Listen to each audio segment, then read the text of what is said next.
Hello everyone, good morning তোমাদের সবাইকে। আজ হলো ভাই দ্বিতীয়া, আর ভাই দ্বিতীয়া উপলক্ষে যেসব সরঞ্জাম লাগে আমি আর মা মিলে সকাল সকাল সেগুলো সব রেডি করে ফেলেছি।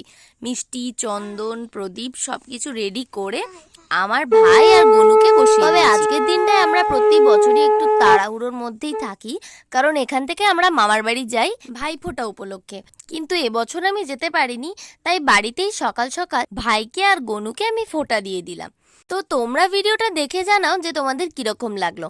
ভালো লাগলে ভিডিওটা অবশ্যই লাইক করো, আর এরকম মিনি ব্লগ দেখতে হলে আমার চ্যানেলটা সাবস্ক্রাইব করো। তোমাদের সবার ভাইফোঁটা কিরকম কাটলো সেটা নিশ্চয়ই আমাকে কমেন্টে জানিও। তো তোমরা ভাইফোঁটার দিন কে কি গিফট পেলে সেটা আমাকে নিশ্চয়ই জানিও। আমি তো কোনো গিফট পাইনি, কারণ আমার দুটো ভাই আমাকে শুধু মিষ্টিই খাইয়ে গেছে। তবে সারাদিন উপোস থাকার পর দুপুরের খাবারটা বেশ জমিয়েই হয়েছিল। তো আজকে এই পর্যন্তই। তো দেখা হচ্ছে তোমাদের সাথে নেক্সট মিনি ব্লগে।